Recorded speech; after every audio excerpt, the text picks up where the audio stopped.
at least we can do something at Tokyo 2020. In getting the program through the group, so we have been trying to follow, and then we send back the result to the coaches, and they review and see if we have done in the right way. We prepared since 2019, so we are in a good shape.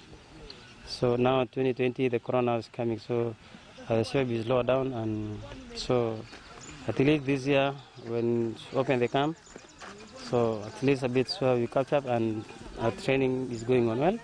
For the 29 athletes that I'm going to lead, I think we will not miss a medal. Well, I hope you're adequately informed. Thank you for joining us here on News Desk. I am Ashley Mazuri. Up next is Bottom Line Africa.